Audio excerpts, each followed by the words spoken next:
Great news! You can now download your source data directly from ArcGIS Dashboard with the new ArcGIS Online update. First, make sure the export settings are enabled for your layer. This allows others to download your data in different formats. Next, you can configure your dashboard elements to include a Download Data button.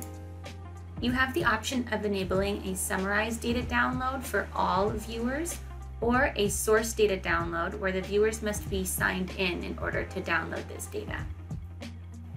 Once you've toggled on this option, a small Download Data arrow will appear at the bottom of the element. Now, the viewer is able to download the source data directly to their machine as a CSV.